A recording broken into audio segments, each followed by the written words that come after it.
Calls Michael Mattioli.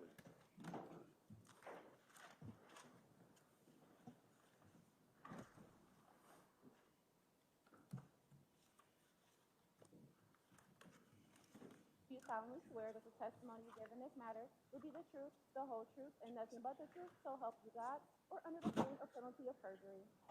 Thank you. You can have a seat there. Speak clearly into the microphone. State your name and spell it for the record. First name Michael, M-I-C-H-A-E-L. Last name Mattioli, M-A-T-T-I-O-L-I. Thank you. Mr. Hart. Thank you, Your Honor. Mr. Mattioli, what part of the city do you currently reside? In the south side of Milwaukee. And were you born and raised on the south side of Milwaukee? I was. Did you go to high school on the south side of Milwaukee? In St. Francis, yes. Where in St. Francis? Thomas More High School. And did you graduate from Thomas More High School? I did. And tell us what year you graduated from Thomas More High School. That was 2005. And when you graduated from Thomas More High School in 2005, can you tell us, please, how you continued the rest of your adult life? In 2006, I was hired with the Milwaukee Police Department as a police aide. And how long is the police aid program? You stay a police aide until you reach 21 years of age, and then you enter the police academy. So roughly 3 years? Right. When you completed the police aid program, did you then continue on at the police academy? I did. And how long is the academy program? Roughly 6 months. So you get 3 years of pre-police training as an intern, and then you get full police training at the academy. Is that right? Correct. And when you graduated from the academy, were you then sworn in as a Milwaukee police officer? I was. And were you assigned to a particular district? I was. I went to District 7. And did you remain at District 7 your entire career as a police officer? Not the entire time, no. Take us through your progression as a police officer, please, from the time you began at District 7 until the time you got a new assignment. Sure. I started at District 7 in 2009. I stayed there for only a few weeks, and I shipped off to go to basic training for the Army. Tell us about that. How is it that a brand new officer who had just completed the training program and then had gone to the academy decided to enlist in the National Guard?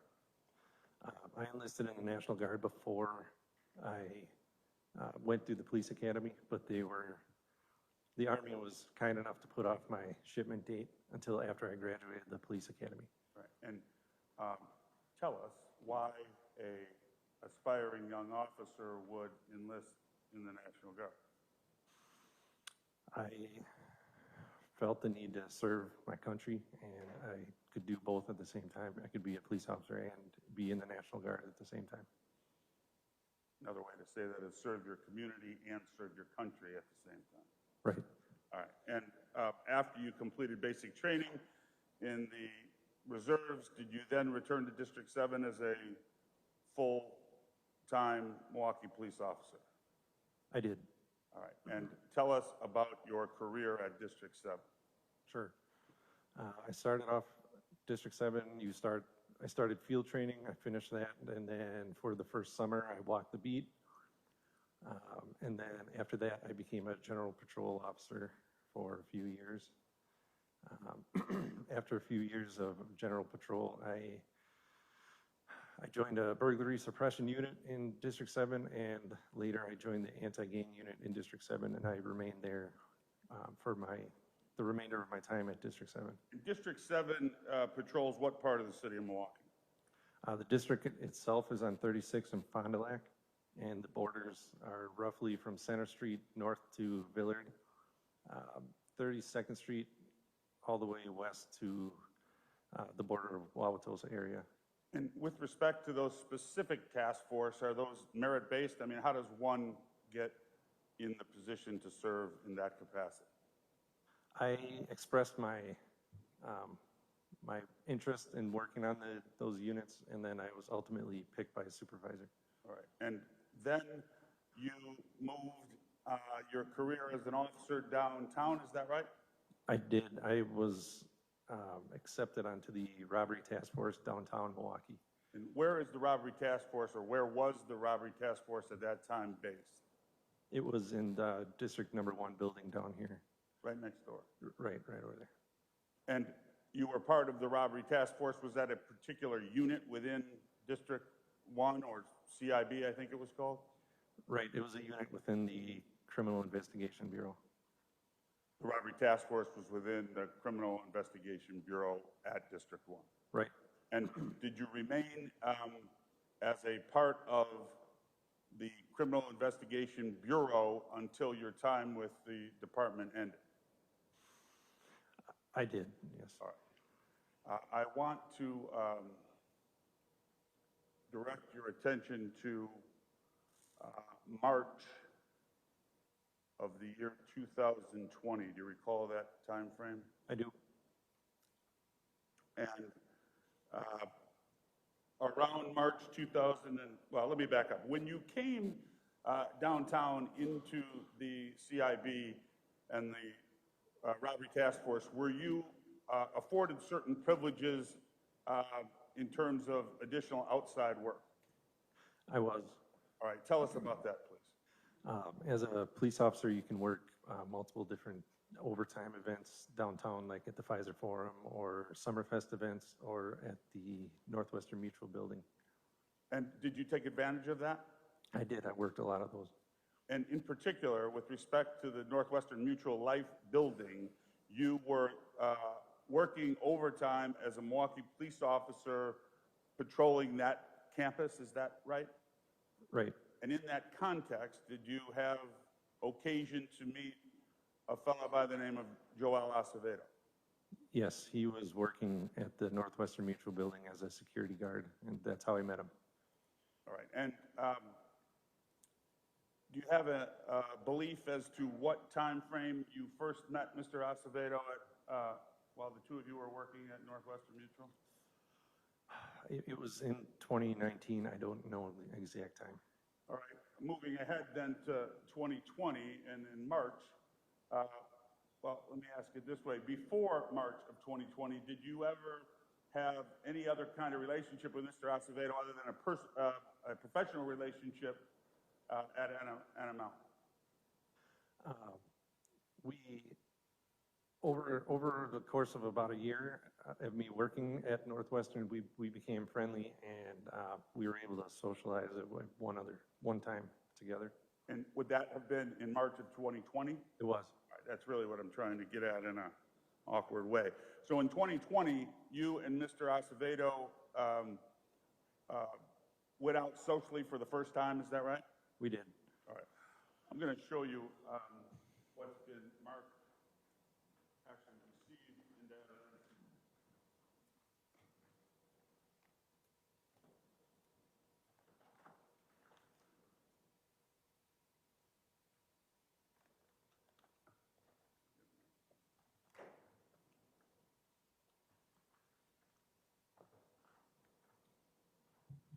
You saw the picture of yourself, Mr. Acevedo, and Mr. Janowski from March of 2020? Earlier in this case, yes, I did. Do you recall that photograph? I do. As I recall it, it was the three of you gentlemen dressed in green T-shirts out celebrating something. Is that fair? Right. It was a St. Patrick's Day celebration. All right, tell us what you remember about that particular day. The four of us went out to it was a pub crawl. We went down. Let me stop you for a minute. The photograph shows you, Mr. Janowski, and Mr. Acevedo. Do you believe there was an additional person? Right. Chris Peters was there Mr. also. Peters was with you, but not part of that photograph. Right. All right, continue. I'm sorry. The four of us went to the bars downtown Milwaukee here. It was a pub crawl for St. Patrick's Day. It was nothing spectacular. It was nothing out of the ordinary. Unremarkable in most respects. Right. Was it significant relative to the facts of this case because that is the day that you introduced Mr. Janowski and Mr. Peters to Mr. Acevedo? Right. That was the first time. Prior to that day, Mr. Acevedo was only known to you. Is that right? Correct. All right.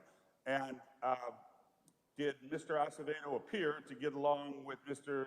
Janowski and Mr. Peters after you made that introduction? Yes. And in fact, do you have a recollection of approximately what time you called it quits from the pub crawl? I do. It was about 9 o'clock. I went home. And how'd you get home? I took an Uber. All right. And did Mr. Janowski and Mr. Peters and Mr. Acevedo remain? I know Andrew went home around the same time as me, and Christopher and Joel stayed behind.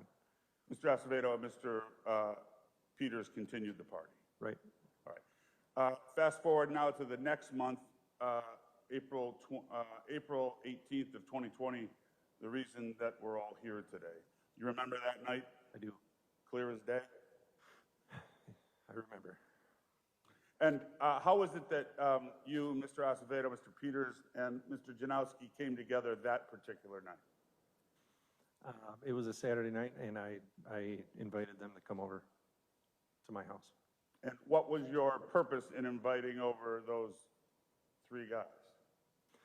Just to come over and have a couple of drinks and sit around we had a fire in the backyard, and that was all. And did you do that? We did. And did you remain outside the whole night? No. Eventually, we went inside the house. And had you been drinking most of the night from the time all three of your guests arrived until the end of the night? Yes, we did. And would that apply equally to all four of you? Yes, all of us. And was there an understanding before they came over as to whether Mr. Peters or Mr. Janowski, or for that matter, Mr. Acevedo, were going to spend the night, or was there not an understanding? There was an understanding for Christopher and for Andrew. They had both slept in my house before, so it was kind of just implied that they were welcome to stay over. Joel had never slept in my house before, but at some time during the night, he asked me, "Is it okay if I sleep over?" I said, "Yeah, absolutely. We've all been drinking, so it's fine. You can stay here." Had Mr. Acevedo ever even been to your home before that night? He had been there the night that we were talking about, the Shamrock Shuffle. We all met at my house, but then we never went inside my house that day. So he had been there one other time. All right, so at some point during the night, you had conversation with Mr. Acevedo, made it clear to him that it was okay, since he had that too much to drink, that he could stay over, no problem. Right? All right. And did you move the party inside at some point? Yes. Eventually we went inside. And when you went inside, where'd you go? We sat in the kitchen at the kitchen table. And people continued to drink? Yes, we did. All right.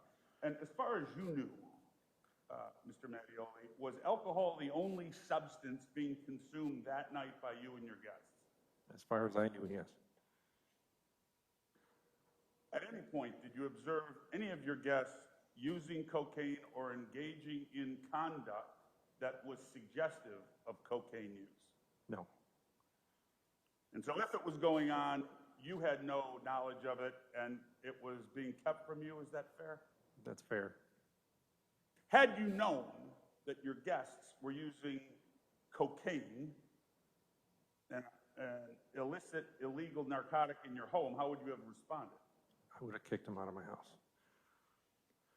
Okay, you're a sworn police officer, or you were at the time, and are you a drug user, or were you a drug user yourself? No.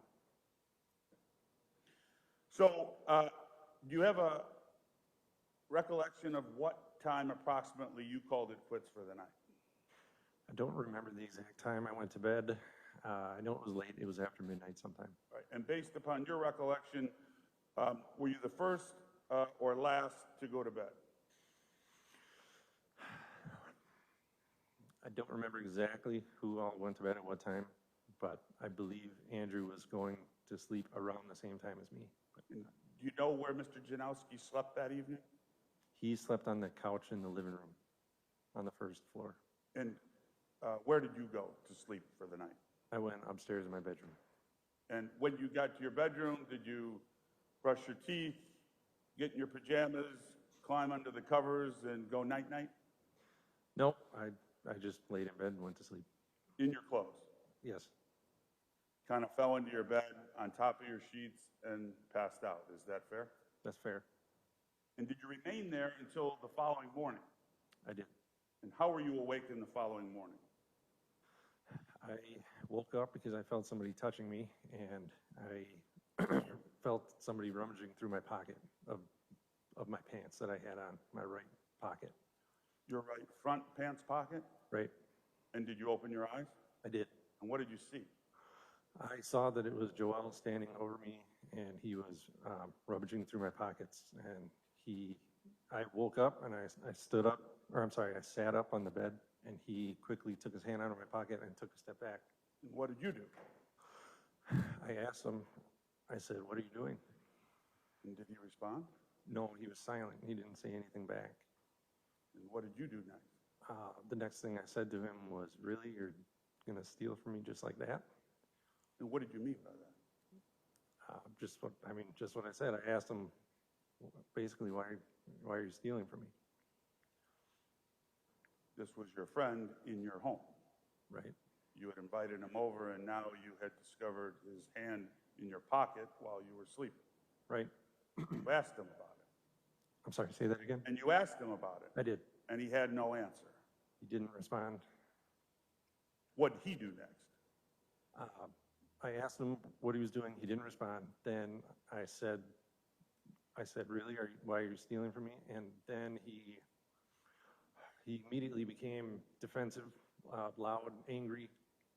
He started yelling, saying, "No, I didn't steal from you. I didn't steal from you." And while he was doing that, he was taking all the things out of his pockets and throwing them at me and saying, look, I didn't steal anything from you." And I'm still laying on my bed, and he's throwing all these things that he had in his pockets on me. While denying that he was doing what you suspected he was doing. Right? What you saw him do. Right? And what you felt him do. That's right. Okay, then what happened? The next thing I said was, "You need to leave my house right now." And why did you tell him that? Because I had just seen him trying to steal from me in my bedroom, and it was in my dark bedroom, and I knew what he was doing, even though he's denying it. I knew it just happened. Okay. So, what happened next? I stood up out of bed, and I told him, "You need to leave." I stood up out of bed, and he walked down the stairs first, and I walked behind him. And the two of you arrived on the first floor within seconds of one another? Right? Did you continue to tell him he needed to leave? I did. I told him to leave my house probably about 15 times, and he refused. Now, when you got to the bottom of the stairs, that's right at the front door, is that right? The front door is there, yes, at the bottom of the stairs. Right. Is that a door that you commonly use? No, we'd never really used that door. And was there a reason you didn't use the door? Yeah, yes. Everybody just used the kitchen door in my house, the side door, and the front door, something was wrong with the door handle. It was really messed up, so nobody really used it. Just functionally, it's not a door you used in your home. That's right. Is your home a palace? No, it was not a palace. Modest, small, south side home. It was a small house. Okay, so Joel, you need to leave, you need to leave, you need to leave. What's he doing in response? We're in the living room. Joel was in the living room. He was pacing back and forth in my living room.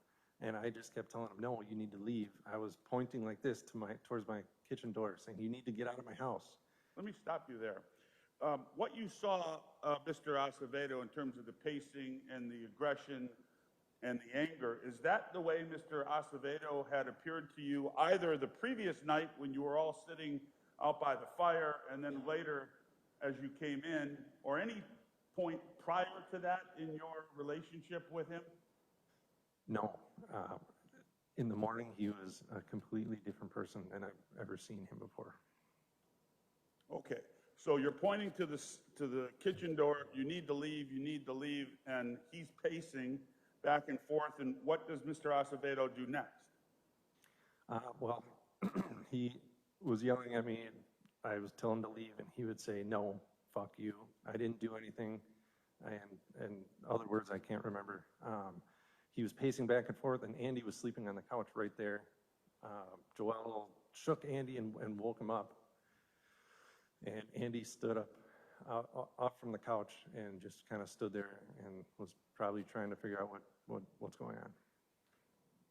Okay, what was going on?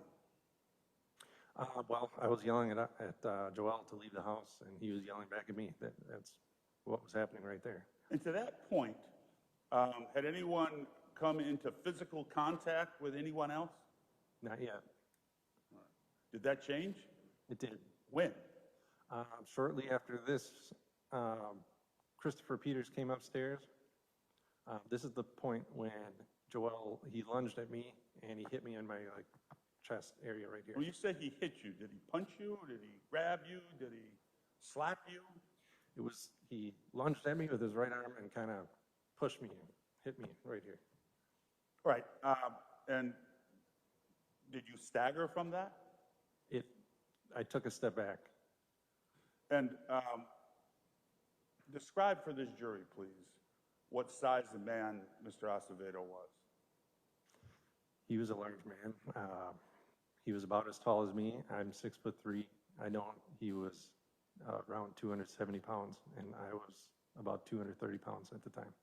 So to lay this scene out, you're in your small living room in a small, modest home. Mr. Acevedo is refusing to leave. He's pacing back and forth in a way that you've never seen him before, and he reaches out and pushes you in your chest, making physical contact with you for the first time. That's right. You mentioned Mr. Peters. Do you know where he slept that evening? I think he slept in the basement. And you say he came up. Does that mean that you saw him walk up from the basement to the first floor where you, Mr. Janowski, and Mr. Acevedo were standing? Right. Christopher walked up. Well, he walked around the corner right from where the basement door was. So I assumed he came from the basement. Okay, I'll show you what has been received as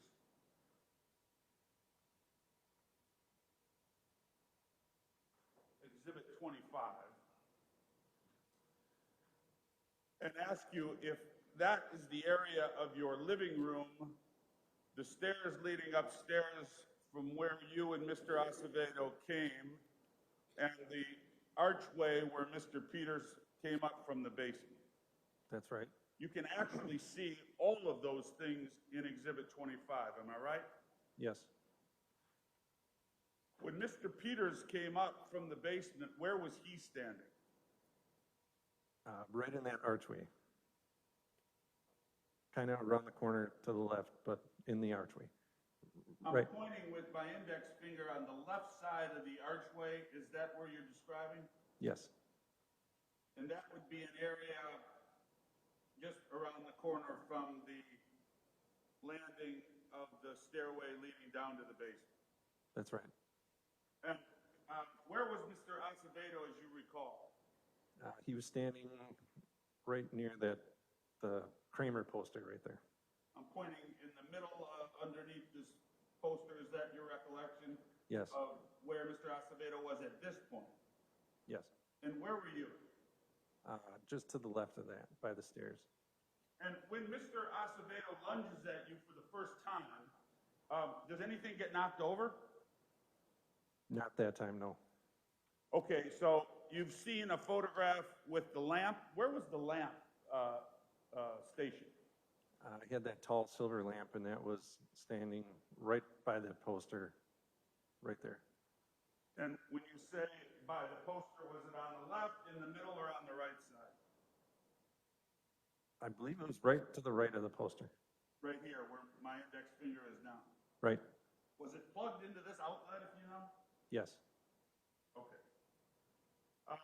What happens after Mr. Acevedo lays hands on you and Mr. Peters now is up on the landing in the first floor? I remember, I pointed at Joel and I said to Christopher, I looked at Christopher and I said, he was stealing from me. And the next thing I know, Joel swings and punches Christopher right in the face.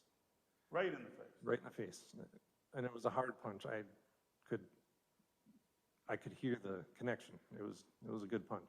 Bone on bone. Right, it was like a cracking noise. Cracking noise of Mr. Acevedo's fist to Mr. Peters' face. That's right. What happened to Peters after he got smoked in the face? Peters fell backwards around that corner and out of my view. And what happened to Mr. Acevedo after he took the punch at Mr. Peters? Joel, he took that punch so hard that it knocked him off balance and he fell over. And when he did that, he knocked over that lamp and the lamp fell down towards me and the glass broke everywhere and it was just chaos for a second there. So the force of Mr. Acevedo's punch at Mr. Peters, suppose coupled with drinking all night, caused him to lose his balance and actually fall on the floor himself? That's right. And you described the scene now as chaos. It was. All that happening in a tight spot. It was tight. Oh, all in a tight spot. Right. So all this jostling is going on in a matter of minutes after you're awakened from a sound sleep. That's right. Chaos. It was. And as soon as you see Mr. Acevedo on the ground, what do? I saw Joel, when he fell over, he started to get back up. And that's when I got on top of him because I didn't want him to stand back up. I knew that as soon as he got back up, there was going to be more punches thrown, and I did not want that to happen. Okay, so you did what? I got on top of him and tried to basically wrestle him to the ground to keep him back down so he couldn't stand up. What was your purpose in doing that? I understand you said you didn't want him to get back up. But did you punch Mr. Acevedo then? No, Did never. you kick him? No. And by the way, did you have a service revolver in the home that day? I did have my duty gun in the house, yes. Did you ever for 1 minute think of retrieving your duty revolver? I did not. And why didn't you punch Mr. Acevedo in response to him putting his hands on you and punching Mr. Peters in the face?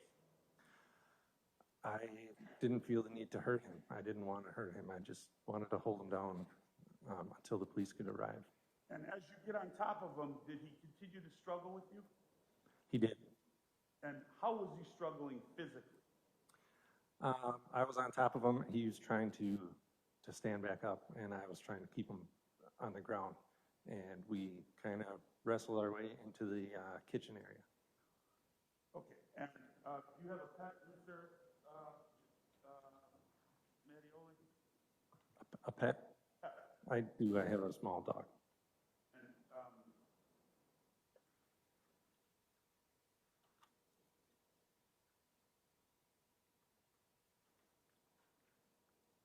And was the dog around? It was. And was there a dog food bowl in the kitchen? There was. And in the process of wrestling with Mr. Acevedo and trying to keep him to the ground, did the bowl get knocked over? It did. And the lamp you spoke of on, you see that on Exhibit 6? Yes, I do. Is that the lamp that got knocked over as you and Mr. Acevedo are hustling? Yes, that's it. And Exhibit 5 shows it at the bottom of the stairway as well, is that right? Yes. And that's the stairway leading to the basement, or that's the stairway leading up to your bedroom? Leading up to my bedroom. And throughout this struggle, is Mr. Acevedo continuing to try to stand up?